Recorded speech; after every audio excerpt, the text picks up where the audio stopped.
5. Shabbat mga kapatid sa Panginoon at welcome sa ating programang Ilaw ng Mesiyas at ito inyo ng Light of Messiah Sorsogon Ministries at ng Light of Messiah Ministries Canada.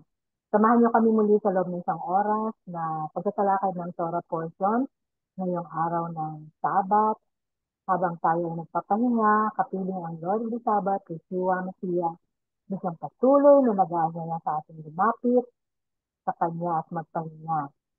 At ayon po sa Matthew 11, verse 28 hanggang 30, come to me, all of you who are weary and burdened, and I will give you rest. Take my yoke upon you and learn from me, for I am gentle and humble. Always remember na ang araw ng Sabat ay sa kahingahan din ng ating Panginoong Yeshua, kaya inaanyayahan tayo na makinig at mag-aral sa kanyang mga salita. Patuloy na rin doon ang panalangin at pamamahinga sa buong araw ng Sabat, kapiling ang ating Panginoon. Sapagkat ang patuloy na pag-aaral at pakikinig sa salita ng Panginoon ay nagdudulot ng talino sa bawat taong tumatalima at sumusunod sa aral ng Panginoon. Uh, Always remember sa Joshua 1 verse 8, this book of the law shall not depart from your mouth. Meditate on it day and night so that you may be careful to do everything written in it. Then you will be prosperous and successful. So yan ang patuloy natin inaasahan na maranasan natin yung pagiging prosperous, successful sa ating mga ginagawa sapagkat yan ang pangako ng Panginoon sa mga tumatalima sa kanyang mga salita.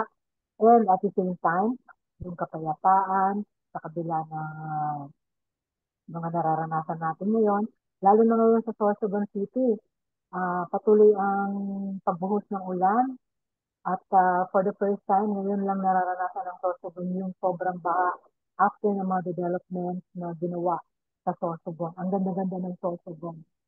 Pero ngayon ay nagsabaha and still, wala tayong dapat itingin, kundi tanggapin lang natin kung ano yung mga nararanasan natin ngayon at maging mapayapa tayo sa anumang oras. Ako po yung lingkod si Sir Debbie Ferrello with Brother Richard Tison sa kabilang linya. Shabbat Shalom, Sister Deb. Shabbat Shalom, mga kapatid, mga kaibigan. What's lang, Brother Richard? So, sa linggong ito ay babahaginan tayo ni Brother Richard Torah portion na matatagpuan sa um, aklat ng Genesis. Genesis pa rin tayo ni Brother. Genesis, yung So, last couple of chapters ng Genesis. Torah portion. 47, Bayiki. Genesis 47:28 to chapter 50, verse 26. Yan yung last part siya. Sa Genesis or Genesis. Last part siya ng Genesis. Then, ang meaning po ng Bayeti ay nabuhay. Jacob ay nabuhay. Sabi nga, magtatanong tayo, bakit nabuhay? Dati naman siyang buhay ng mga panahon. Pero nagkaroon siya ng bagong buhay. So, tingnan natin kung ano yung nabago, kung paano niya na, tungayan natin kung paano niya na, ano yung mga, di ba, alam na natin na nalagpasan niya yung mga lahat ng mga dagok sa buhay niya, pero nalagpasan niya ito with flying color, na hindi nagpa-falter yung kanyang pananampalataya sa Panginoon, at patuloy na nakikita sa atin sa kanyang buhay yung kabutihan at kapayapaan sa pakikitungo sa kapwa. Okay? So, ito po yung matatagpo, ito ang pamagat na ito ay hango sa unang verse ng ating portion ngayon, wherein Jacob lived in the land of Egypt 17 years.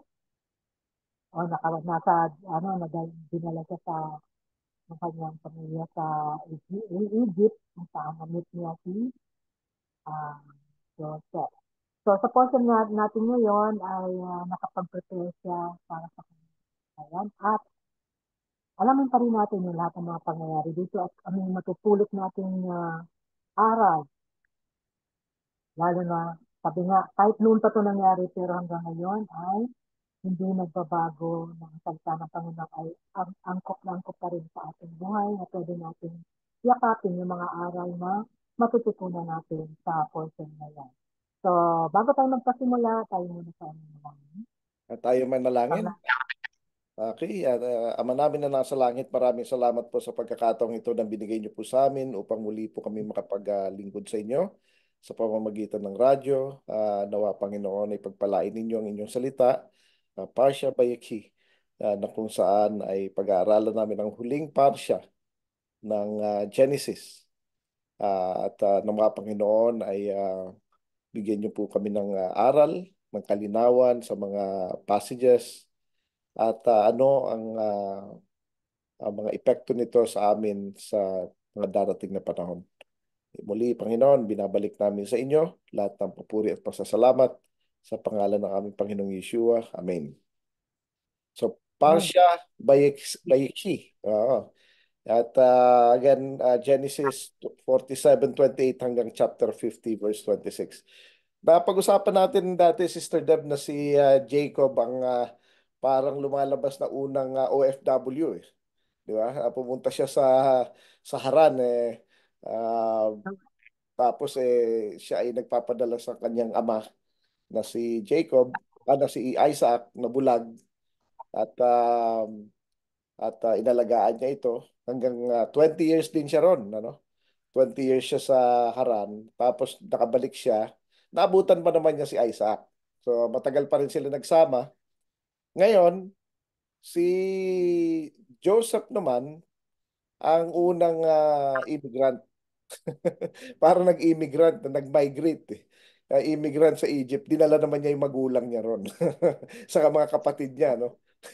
Sa Egypt. Parang si Joseph naman yung parang Ba, natural ito sa mga Pilipino, no, kapag nakapag sa ibang bansa tapos naging kumanda magandang buhay buhay. doon. Uh, Dinadala Pinipitin, magulang, mga kapatid, lahat. Buong angkan. Oo, dala-dala. Tapos nagtatribe yung pamilya, no? So, ganun, ano? Um, so, yan ang mga ano natin. Kaya nakaka-reflect tayo, nakaka-ano tayo, nakaka-relate, no? Kasi malapit sa puso natin ito eh. Um, Ngayon, ito si Jacob, katulad nga na nabanggit mo, Sister Deb, ano? Na sa loob ng 130 years niya na buhay, talaga namang lahat na lang pinagdaanan niya eh. Mula sa nahiwalay siya, pag binasa mo ang ancient text, nahiwalay na siya ng maaga pa sa kanyang pamilya kasi napunta nga siya sa Mount Moriah kasama nila Shem, nila Eber, ah, um, kasi una, mainit sa kanyang kapatid niya, no? Lagi sila nag-aaway. So, doon, pinatraining siya. Tapos ang kapatid naman niya ayaw mag-training. So, pero eventually, nakabalik din siya. Pagbalik na naman niya, away na naman sila ng magkapatid. Eventually nga, dumating sa point na pinagbantaan ng buhay niya. So, ayun, napadpad siya sa Aran for 20 years. Naloko siya ron. Marami nangyari sa kanya. Tapos pagbalik niya, ayun, na-rape yung anak niya, naka-massacre yung dalawa niyang anak, si Simeon sa si Levi. Tapos yung marami, isang tapos lahi. si Joseph, namatay si Dina, ang dami sunod-sunod. Kumbaga, talaga namang kawawa naman si Jacob, ano. Kaya pagdating niya, nung, Ang sa dami ng naranasan niya, siguro noon, di ba wala pang depression, no? Hindi pa nadidepress ang tao. Ngayon, makonti-konti lang, nadidepress agad. meron na rin, kaya ano, kaya lang, hindi pa siya recognized as a depression. Pero si Jacob kasi, dahil sa kanyang pananampalataya sa Panginoon, ay nasusurvive niya yun. Kaya kung tayo ay lahat naman tayo dumaraan sa mga unos ng buhay, mga difficulties, yung magkakasakit tayo, mga ganun ano. So maraming nangyayari, mga unfairness. Napag-usapan natin yung depression. Naalala ko yung buhay, yung kay Isaac at Rebecca na I think na-depress sila dun sa mga, yung inasawa ni ito, Oh yeah. bibigyan sa Oh, kanila. sabi nga ni ano eh, sabi nga ni Walang Rebecca, wala nang kwenta ang buhay ko kapag pati si Jacob eh nag-asawa pa ng Kanaanite. Oh, kasi naging magaganda ang mga Kanaanite. kahit ano. Magaganda Oo. talaga pero mga haliparot. Oo, mga Mga haliparot. Tsaka iba ang mga gods nila. So, kaya ayon, napariwara. Ang situation naman kasi ni Iso, simula't simula pa lang, wala siyang strong foundation ng Torah. Kasi ayaw niya eh. Mas gusto niyang mag-lakwatsa, mag-hunting, yung mga exciting sila, part. respect and obedience sa magulang. Yan, Yun no. din Kaya ako. dumating siya sa punto, ang mga napipili niya, puro maling desisyon. Laging mali ang desisyon niya. Kaya, ayun. Samantalang si Jacob ay talagang stable ang kanyang mindset sa Torah. Nag-aral talaga siya, isinabuhay niya. Kaya maski dumarating sa kanya yung mga unos, mga trials and tribulations, ay talagang nalulusutan niya. Mahirap, pero nalulusutan. Parang ano yan eh. Parang parang may exam ka, nagre-review ka. Ang exam ng buhay, ayan yung mga trials, mga tribulations, mga hardship, mga tukso, mga maraming problema. Oh, problema yan, mga problema. Ang review, yung Torah, pag nag-aaral ka, nire-review mo. So para pag dumating yung exam, may dumaang mga tinatawag na mga quizzes na unannounced, yung mga ano, nalulusutan. Ano. So, doon nakalusot si Jacob. Ngayon, pero yung last 17 years niya, okay na siya. Nakita na niya si Jacob, si Joseph, nakasama niya pati yung mga anak ni Joseph, si Ephraim and Manasseh. So, okay na. Kumbaga, nakaano na siya, naka, nakalusot na. Ano na siya, yung um, naka ano na ah, sa kanyang mga exam.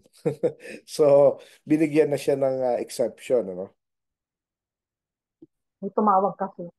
Oo nga na ano. Anyway, katulad na nabanggit ko nga kanina, si Jacob o si Joseph, I mean si Jacob ay parang nakalusot na sa mga test niya kasi yung pagsubok ng buhay, napakadami pero nakapag-review siyang maigi. Yun yung Torah. So, the more na nag-aaral tayo ng Torah, the more na nag-aaral tayo ng Bible, pag may dumaan na mga pagsubok, mga ano, yun lang ang babanggitin natin. Sana. Yun lang ang, doon lang tayo hahawak hanggang sa huli, no? So, kaya importante na nag-aaral tayo lagi ng Torah. Kaya nga sabi mo nga na binanggit mo yung Joshua 1:8, do not let this book depart from your mouth, no? Meditate on it day and night so that you will be careful to do everything that is written in it. And we will be So, successful. yun kasi minsan ang gusto lang natin yung prosperous and successful. Eh. Pero maraming bagay kasi, Sister Deb, ano, na, na ito na, again, na remind na naman ako, nung nagkasakit ako, nagkaroon ako ng matinding flu, Sister Deb, parang COVID-like na naman eh. Pero hindi naman COVID, pero parang COVID-like ka, ano eh. Hindi ka makatulog. May sama na nga pakiramdam mo, hindi ka pa makatulog. Pero nung nakatulog ako, talagang ang lalim, ang sarap. So, minsan, yun ang blessing. Yun ang blessing. Yung mga tulog, yung appetite, yung peace. Hindi mabibili ng pera yan eh. So, ano natin. Kasi minsan, ang iniisip natin, yung pera, yung mga, mga properties, mga material things, yun ang blessing. Blessing din yun. Pero may mga certain things na mas mahalaga pa. May pera ka, di ka naman nakatulog. Wala rin, di ba? So, ipagpapalit mo yung ano, di ba? Or may pera ka pambili, di ka naman makakain kasi marami kang ano, di ba? Maraming sakit-sakit. Di ba? The more you have money, the more marami kang obligasyon. Oo nga. Maraming gasturan, tapos hindi ka nag-iisip magtipid. Ah, hindi naman Baka, masama magkaroon ng ano ng pera, pero gagamitin natin ito for God's glory, ano, to help out others. Yung ano, money. hindi pang yung hindi para maging komportable masyadong buhay, ano. Anyways, going back dito sa kay Jacob, 17 years siya, no. Ngayon nung malapit na siyang mamatay, nagbigay siya ng instruction sa kanyang mga anak.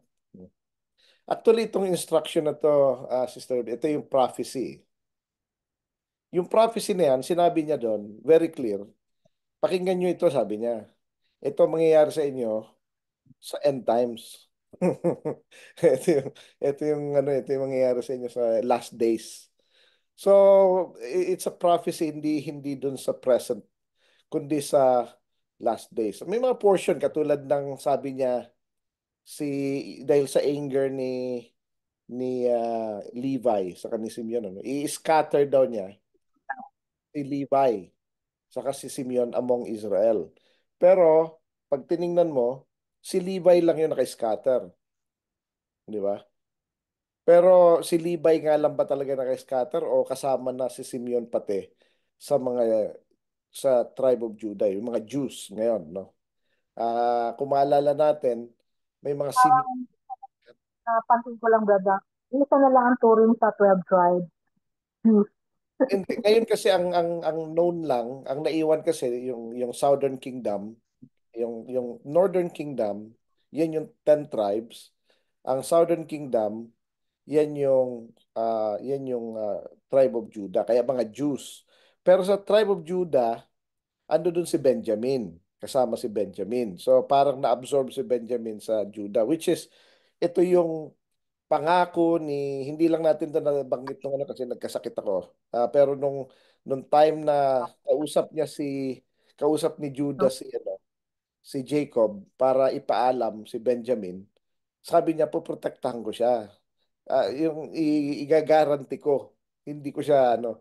So he will take care of Benjamin. Kaya yun din ang ginawa niya nung kinausap niya si Joseph, sinabi niya na yun ang pangako niya sa father nila na ipoprotektahan niya si Benjamin, and kaya hanggang ngayon naging part na sila, naging iisa na lang sila, so na-cover na ngayon si Levi, since nakakalat siya, may mga Levites sa Jewish Levites, parang gano'n, no?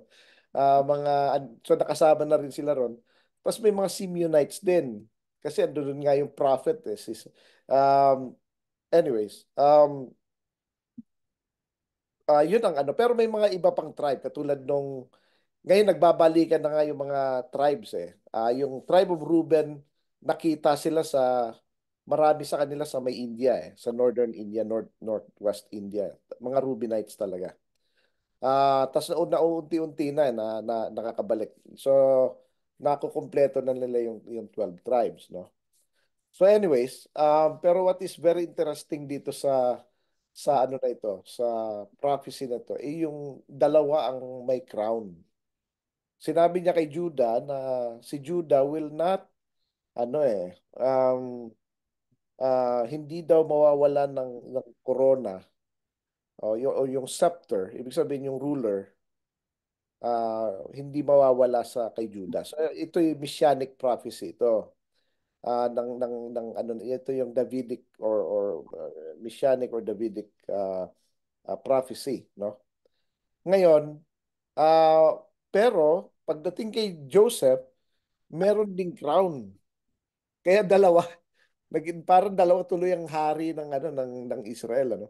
Kasi meron ding crown si Joseph. So, kaya dito ang fast forward yung mga Qumranic community, meron silang prophecy regarding sa last days din na nireveal sa kanila ng Holy Spirit according to them, na meron tinatawag na Moshiach ben Yosef o Messiah son of Joseph, saka Moshiach ben David.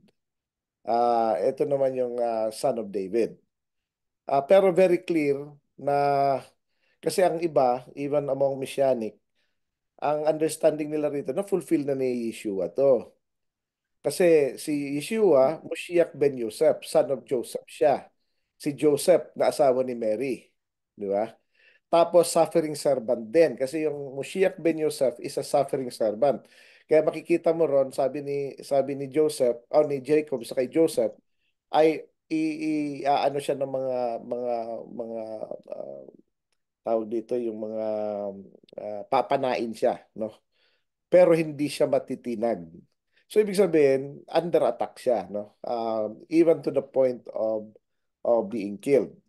Kaya ang belief nila is that yung Moshiach ben Yosef will die. So dalawa 'yun eh. Tapos isa naman will live forever.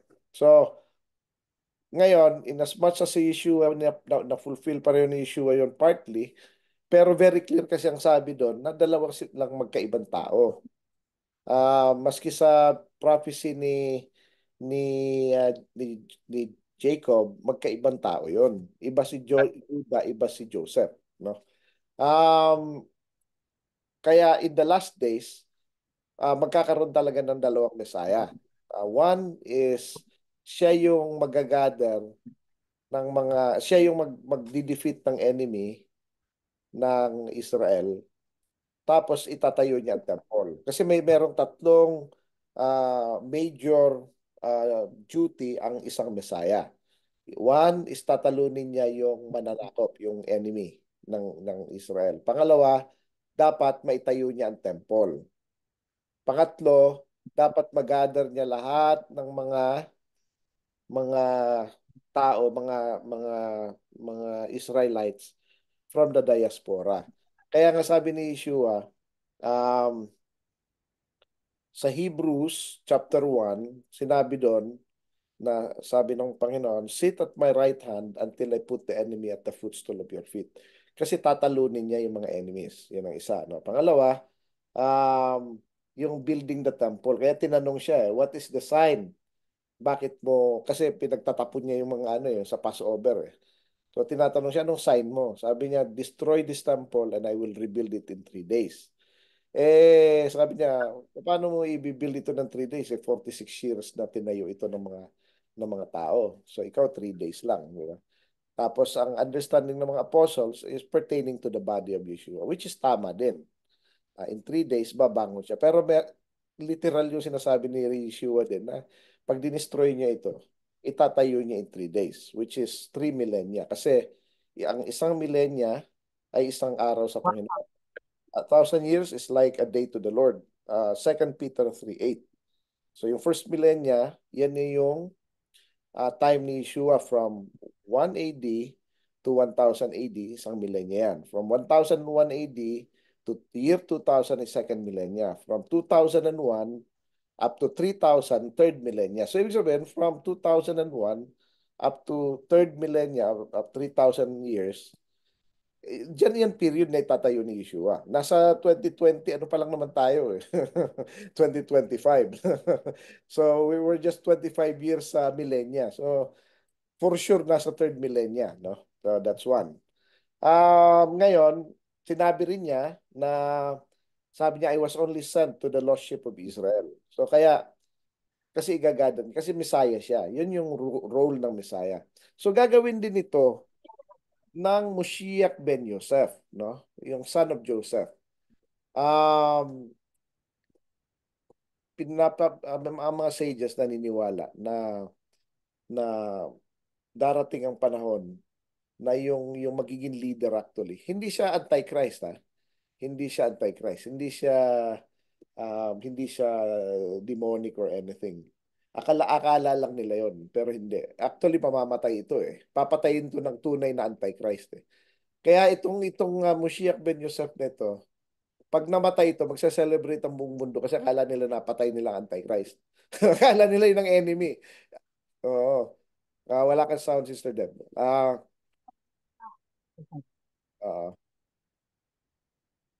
Yan. Ah. So, Anyway, kaya saka isa pa sa role ng Moshiach Ben Yosef na ito is siya yung kasi sabi ng mga Qumranic siya yung teacher of righteousness, no? Kaya isa siya sa two witnesses, no? Two witnesses na magpo-prophesy sa temple.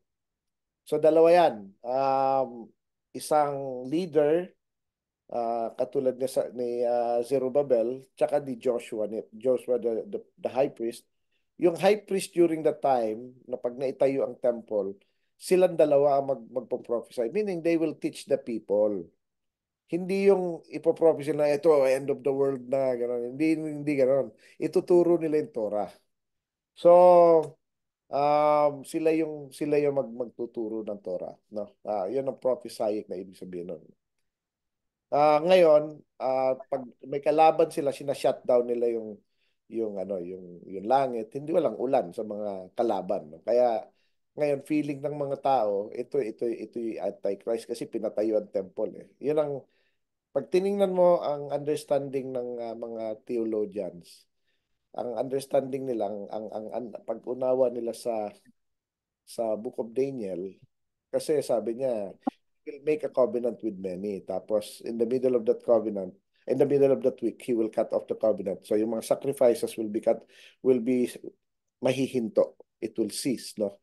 So, if feeling nila, ito yung Antichrist na itatayo niya, makikipag-covenant siya sa marami, sa mga Jew, tapos feeling ng mga Jews siya yung Messiah, tapos eventually siya pala yung Antichrist.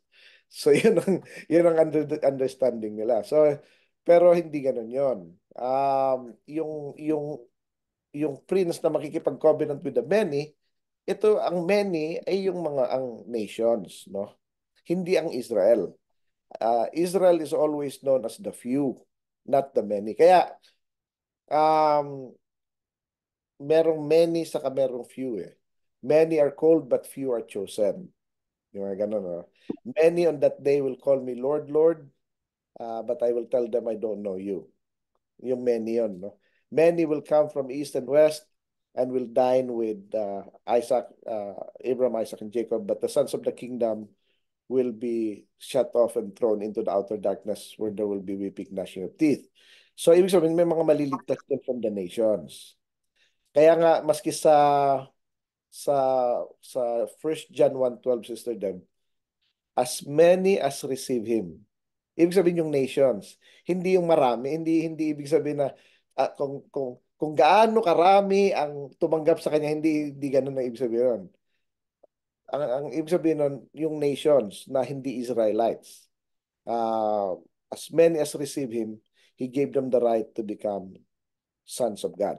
So magiging part sila ng Israel. Yun ang ibig sabihin nun. Anyways, ang prophecy is that magkakaroon ng teacher of righteousness who will teach people yung Torah. Tuturo sa kanila, ipapaliwanag yung Torah, no? Ito yung Moshiach Ben Yosef.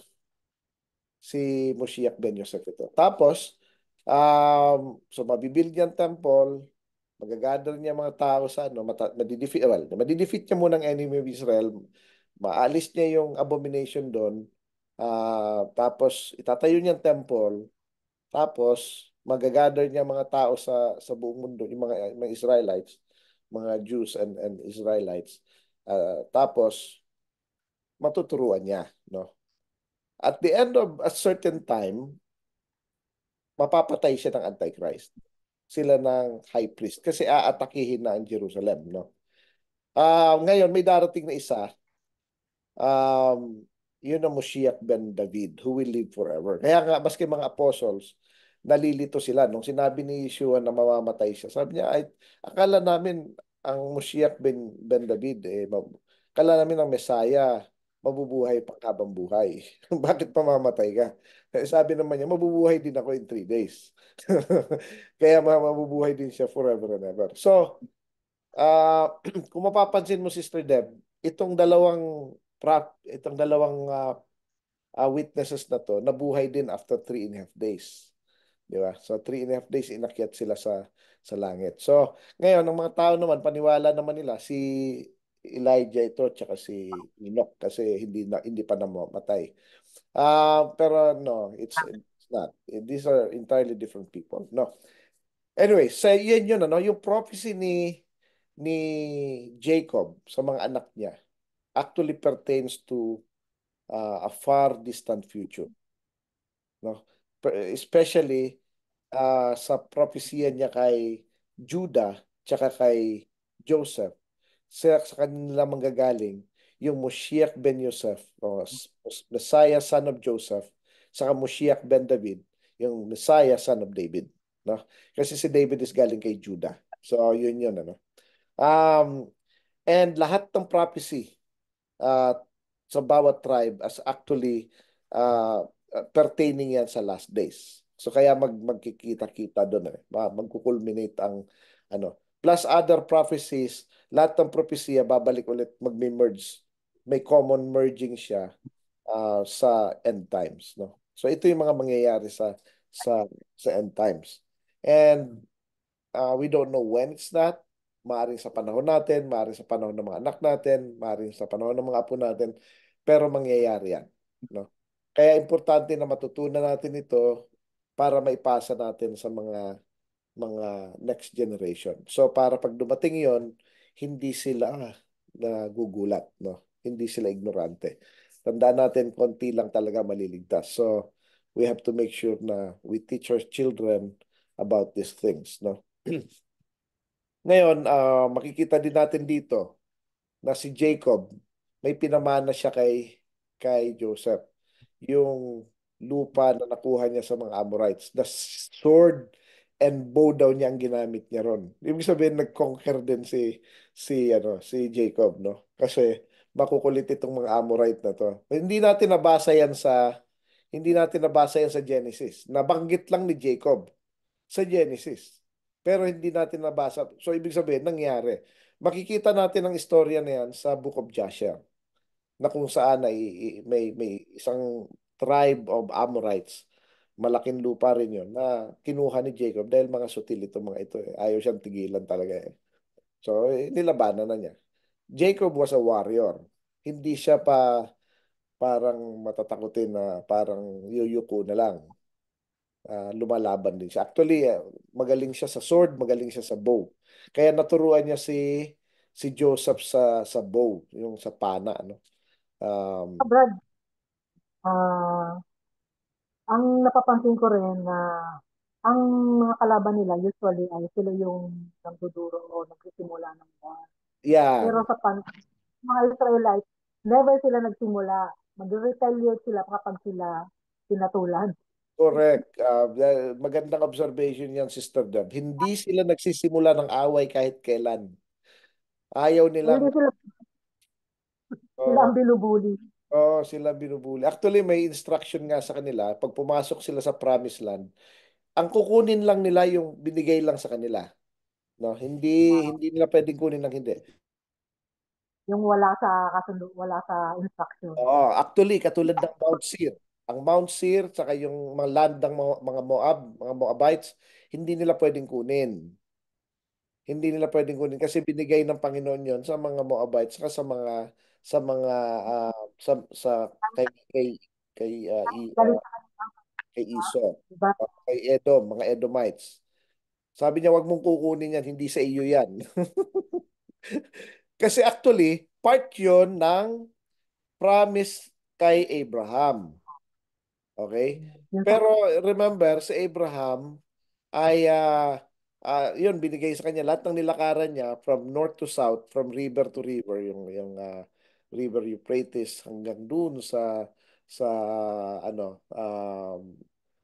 taas, no?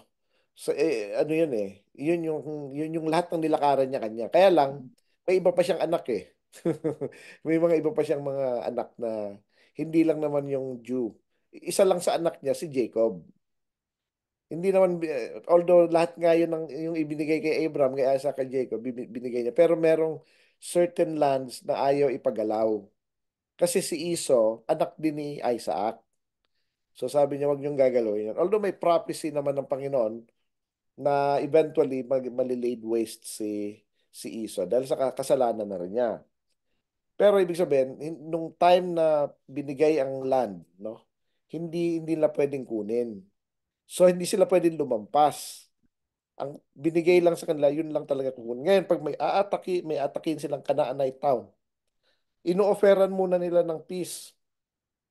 Kung susuko kayo, maliligtas kayo. Merong may warning muna. Hindi na lang sila basta susugo doon, tapos wala man lang ka-choice, di ba? So, ngayon, kapag sumuko, subjected na sila ngayon ng ibig sabihin, susunod sila sa mga Israelites. So, ganun ang instruction ng Panginoon. Ngayon, pag pumalag, ay ubusin nyo. Yun. Kaya, yun ang yun ang, yun ang ginagawa nilang instruction. No? So, kaya importanteng alam natin kung ano yung mga bilin. Ano? Another thing na makikita natin dito, no, na um, yun nga, sa Genesis 48:21 to 22, yung land na yon na nakuha ni ah, ni Jacob kay Joseph. Pinamanahan niya si Joseph maliban pa doon sa share niya, meron pa siyang sarili. Kaya nakuha niya yan part ng tribo ni Ephraim and Manasseh yan eh. Yung binigay niya. No? Kaya makikita natin dito na ino-honor yung wishes ng mga namamatay, ng magulang, no? So it's very important na kasi it matters. Yung mga ano Sa uh, pabrad, hindi rin wala naman nasulat na nagselos yung mga kapatid, bakit ganito, except for the first time nang nagsiselos sila kay Jacob nung bata pa. nung bata pa Bata pa sila, sila. mga bata pa sila, oh. Pero nung Kaya bandang hindi. matuto na sila, Saan yung Brad para matuto sila na hindi sila dapat mag-iinggit. yan, no, bawal ang inggit. Inggit pikit. Inggit pikit daw eh. Huwag mainggit. Ano. Ah, After all, si Joseph patagal na nawala sa kanila. So yung ginawa nila kay Joseph kulang pa sa kabayaran yun sa ano eh. Kaya Brad, yung bawi, bawi ah, sa mga ginawa parang nila. parang restitution, gano'n, ano. Parang although wala namang ginawa si Jacob. Oh. Pero Doble na mayaman na si si Joseph eh. Pero kailangan yung iba pa rin yung galing sa tatay, no? Iba pa rin. blessing kasi. Blessing yun eh. Ibang level yun, no? Walang yan eh. Walang equivalent na value ng pera, no? Yan ang isang diyan eh. So anyway, Nakita din ako ah kapag ginagawa ng magulang, nararanasan ng mga anak yung pagpapalang yun ng Panginoon. yan, no? Yung dahil sa faithfulness ng magulang, So, malaki ang chance ng rin ng mga anak. Kaya si lalo Jacob sobrang paghihirap niya eh. Yung 12 sons niya talaga, 100% eh. Nasa Panginoon eh. Yun ang wala po. nang masasaya pa ron, di ba? Lahat ng anak mo shoot sa banga. At Oo, ano pa rin to, katuparan pa rin ng pangako ng Panginoon kay Abraham yan, na no. pagpapakain ng lahi niya. Usually, yung lahi niya na sumusunod sa Panginoon. Yan, no. Kasi maski si Abraham ilan ang anak niya? 8. Isa Oo. kay isa si Ishmael, tapos si Isaac, tapos may 6 pa siya kay Keturah. So 7 out of 8 wala eh. Outside de Gulambu eh. Isa lang si Isaac lang talaga yung natira eh. Oh. Tapos si Isaac 50% lang. Anak niya si Jacob saka si Esau. Kalahati. Pero pagdating kay Jacob, 12 out of 12 eh. Ang lupit ano. Kumbaga, So, halos isang naman na kay Isaac kasi nga, lalo agad ni lahat ng ito. Ilusta pero, pinagpala siya ng Panginoon. pinagpala rin si Jacob ng Panginoon eh. Ayun sinasabi sa ah, Messianic writings na siksik-liglig, umaapaw yung pagpapala kay Jacob hanggang sa anak niya. Oo, kay Joseph, oo. Pati sa mga iba. Kaya ano Yeah. napakagandang Kanila pinagpapala. Siyempre, yung mga involved sa buhay nila. yan. Oo. Tapos dito Ang naman, sarili clean sa kanilang life. yan, oo. Tapos nung namatay na si Joseph, eto naman, si Ephraim and Manasseh, no? Nung may sakit na talagang mahina na si Jacob, so pinatawag niya si Joseph. So, kaya dinala ni Joseph yung dalawa niyang anak. Kasi alam na niya kahit mayaman ka, kahit ano ka na, iba pa rin ang blessing ng magulang. No? Importante yon Kaya dinala niya talaga yung anak niya eh. Tapos nilagay niya si Manasseh na panganay sa right hand ni Jacob. Tapos si Ephraim na pangalawang anak, nilagay niya sa laps. Ang ginawa naman ni Jacob, binaliktad niya. Binaliktad niya ang kamay niya na gano'n. So, hindi hinihiwalay ni Joseph, hindi. Sabi, itong panganay, sabi niya. Alam ko kasi malabo na nga mata niya. Sabi ni Jacob, alam ko, anak, alam ko. Alam, alam niya kasi lumaki yung dalawang bata na yon kay Jacob. Pareho sila God-fearing. Kaya nga, Ephraim and Manasseh yan Pero si Ephraim, ibang level. Para siyang si Jacob. Ganun ka talagang kaano sa Torah. So, kung sa mga nag-aaral ng Torah, sa mga sumusunod na Torah, yung pinaka grabe sumunod talaga, may extra blessing na sobra pa. Yun Kaya kung sisip-sip tayo, di ba, yung iba, mga sumisip-sip sa mga boss, sumisip-sip sa Diba? mga manager, o sa mga ma-influensyang tao, politiko. Kung sisip-sip tayo sa Panginoon, yun ang number Yeah. one doon. Kasi siya ano yan Kasi akala natin, fair ang Panginoon. Lahat yan pare-parehas. Hindi pare-parehas. Fair ang Panginoon, kaya hindi pare-parehas. Pwede masabi na tip kasi pag sinabing tip usually may connotation siya na makasariling pang May na may may negative connotation. Pero actually, pagka ang sip-sip kasi is pakitang gilas Nagpapakitang gilas ka doon sa boss mo, parang masunurin ka, lagi kang lahat ng gusto ng boss mo sinusunod mo, lahat ng good. ayaw niya hindi mo gagawin. Talagang ikaw sip-sip nga, hindi ka nakikisama sa iba. Oo, 'di ba pag wala kang pakisama talaga, ganun. Sip-sip ka talaga, ganun. Yan actually magandang karakteristik yan. Gagawin natin yan sa Panginoon. Kasi feeling nga ng iba, fair ang Panginoon, kaya pantay-pantay lahat. Mali yun. Fair ang Panginoon, kaya hindi pantay-pantay lahat. Depende sa level ng obedience, sa level ng pagmamahal mo sa Panginoon, sa level ng service mo, sa level ng yung pagiging totoo mo, yung puso mo nasa Torah talaga.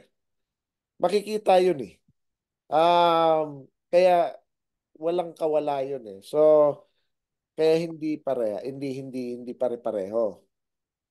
Dahil fair ang Panginoon. Ang level ng kanyang giftedness is based on our obedience.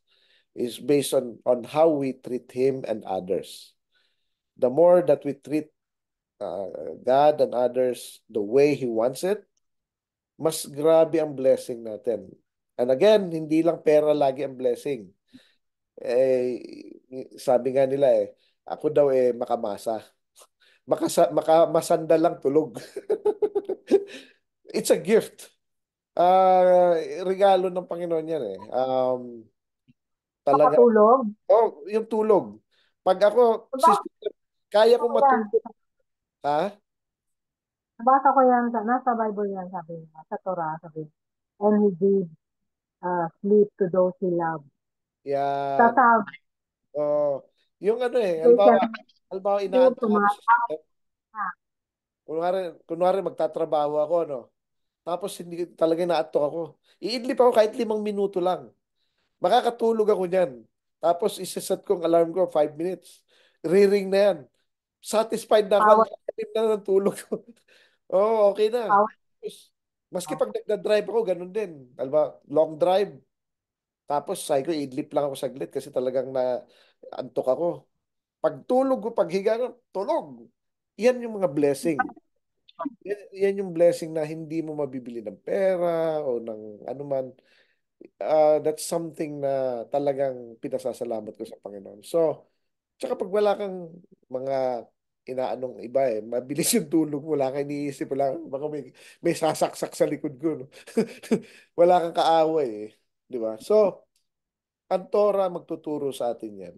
No? Kaya And nga ang Panginoon, di ba, tinuro din niya yung pag-bless sa Israel.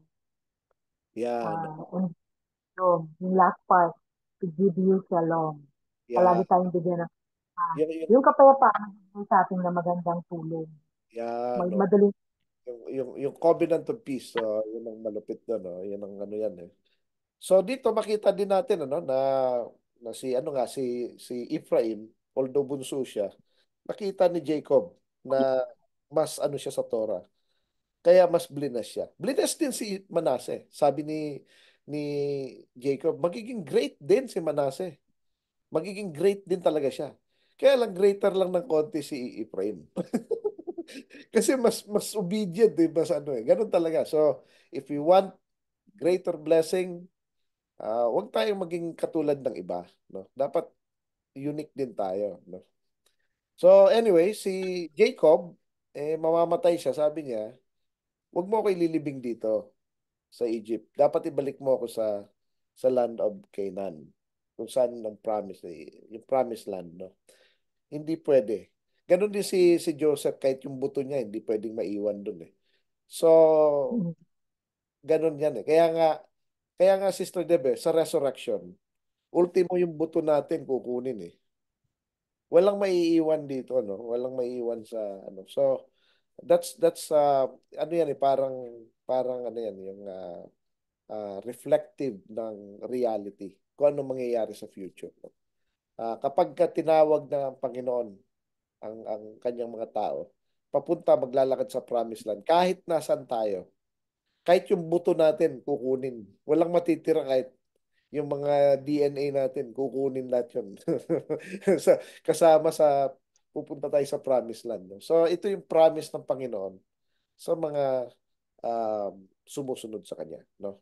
Hindi tayo dadalhin sa langit. Yan ang misconception. Ano? Iba ang paradise. Ang heaven is for God and the angels. Ang land of promise is for His people. No? Na kung saan dito siya magre-reign.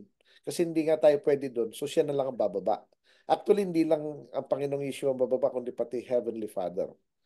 Ah, magre-reign siya in the New Jerusalem. Kasama natin. Kasi hindi tayo pwede umakyat, sila na lang ang bababa. So yun ano. Ito yun. Ngayon, yung mga kapatid ni Joseph, guilty pa rin. Isipin mo, ang tagal ng panahon to, Sister Deb, ano? Minsan tayo, no? Pag nagkasala tayo sa kapwa natin, nagsorry na tayo, kinakalimutan na natin. Dapat wag nating kakalimutan yung ginawa natin sa kapwa natin. Dapat lagi tayong ready magbayad, magano. Minsan mas nakalimot pa yung ano eh, yung nagkasala eh. Dapat wag mong kakalimutan yung ginawa mo. palabas. So, sa'yo nagkasali ko pang mahihiya sa kanila. Kaya nga eh. Di ba ganun eh, baliktad eh. Pero makikita Kaya, natin dito, sa'yo ikaw pang nahihiyang maningil. oh, parang nakalimutan mo na yan, kalimutan mo na rin. Ikaw nga yung may kasalanan, di ba? Imbis na mag-sorry, no? So, dito, ano, na Oo. isang lesson to sa atin, minsan, may kasalanan tayo. If we have to apologize for the rest of our lives, then we have to, no? And then we have to act. Maganda dito, nakatulong kay Joseph na mag-forgive siya dahil nakita nila yung naging attitude ng kanyang mga kapatid Oo. na Pero forgiving na um, rin talaga si Joseph.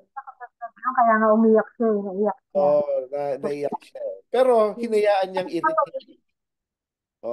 niyang i-redeem ng mga kapatid niya ang sarili nila. Pero napatawad na niya actually long before. Imposibleng hindi niya alam. Sigurado ako namanmanan na niya yung mga kapatid niya, nakapag-utos na siya ron sa ano, kumusta yung pamilya ko ron. Alam niya, leader ka na ng ano ng Egypt eh. May alam mo kung ano nangyayari sa ano mo. Kaya lang siyempre, hindi naman siya basta-basta. He needs to let the story happen, no? Pero I'm sure At, alam niya. Oo. at hindi rin niya nabalitaan na ako yung magulang nila o yung kapatid Oo. niya. Hindi. Yeah. Ang pinakaano lang doon, kailangan lang niya talaga na makapunta sa kanila dahil din sa kabutom. Yeah. Oo. So, yan ang ano dyan eh. So, ready pa rin na na magpatawad si Joseph, ano. Kahit ang mga kapatid niya natatakot na naman sa kanya. Sabi niya wala na si Papa. Wala na si Papa Jacob. Baka yariin tayo nito. Pero si Joseph ay talagang very loving na tao. Hindi, wag niyo nakalimutan yun. I'll take care of you, sabi niya. So yun ang ano, yun ang two lessons siya na sa mga nagkasala, don't forget, huwag nating kalimutan kung ano yung ginawa natin, no? Um, at sa mga nagawa naman ng kasalanan, maging ready tayo lagi ng magpatawad. Oh, yan yung mga lesson na yan. Practical yan, Sister Deb, ano? Na dapat ano lagi nating sa buhay yan. Kasi ang Torah, hindi lang ito about religion, about ano, kundi yung ano paano tayo mamuhay, na paano tayo maging maayos na tao. The more na nag-aaral tayo ng Torah, dapat paano yung character natin, pa, paganda ng paganda. Yun ang point na, no? Yung nag-aano tayo, nag nag-i-improve. Yung kesed natin, yung loving kindness, yung fruit of the spirit, yan yun eh. Love, joy, peace, patience, kindness, goodness, faithfulness, and gentleness, and self-control. No? Yan yung ano eh. Diyan tayo dapat nag-grow. No? Nagiging mas giving tayo, mas forgiving tayo, mas understanding tayo, mas mabait tayo. Dapat ganun. Okay, yung iba kasi knowledge ang ano ang nag-grow. Ligtas na ako. Kayo hindi. Parang ganun eh. Parang matapang ka pa eh. No? So, hindi dapat ganun. Dapat mas ano tayo, mas mapapagkumbaba, mas meek, mas, peacemaker. Diyan, yung, ano, yung beatitudes ng Panginoong Yeshua. Yan ang tanda natin. And then we will grow in faith. We will grow. Makikita natin na ito ang mga karakter ni Abraham, ni Isaac, kan Jacob. Kaya sila mahal na mahal ng Panginoon. So anyway, wala na yata tayong oras, Sister Deb, ano?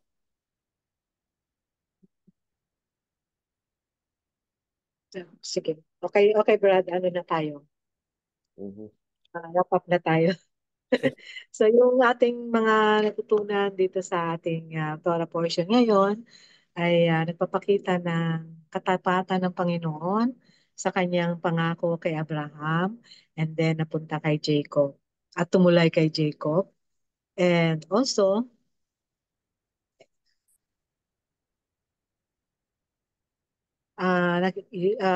yung katapatan na yon ay tumulay yung blessing sa kanyang mga anak at sa kanyang apo, ni Jacob. And then nakita din natin yung pagpapatawad ni Joseph sa kabila ng sama ng ginawa sa kanya ng kanyang dalawang mga kapatid, yeah, kasi magkakasama sila Kasama nung sila, time na. kasama na sila eh. Oo. Tapos nakita din natin yung pagsisisi ng kanyang mga kapatid at kung paano nakapangako si Judah na hindi niya pababayaan yung bunso. Benjamin. Yung bunso Si ni Benjamin. Benjamin. And then, yung pagtanggap ni Joseph ng double portion dahil sa ah, grace na natanggap niya kay Jacob. And Mhm. that is, whatever grace na matanggap natin sa ating magulang, that is God's grace dahil sa patuloy nilang pagsunod sa mga panukala at mga paalala o utos ng ating Panginoon. Okay, so ah nakita din natin na may isang verse ako na nabasa sa Psalm 33 hanggang chapter 33 verse 45. For the Lord, for the word of the Lord is upright, and all his work is done in faithfulness. He loves righteousness and justice, Oo. and the earth is full of the steadfast love of the Lord. So enjoy po natin ang pagmamahal ng Panginoon, lalo na kung alam natin na nasa yung tura niya ay nasa ating puso at nakikita sa ating buhay. Balik natin kay Brother Richard para sa closing prayer. Okay, tayo po ay manalangin. Ama namin na nasa langit, maraming salamat po sa buhay ni Jacob at ang kanyang mga anak.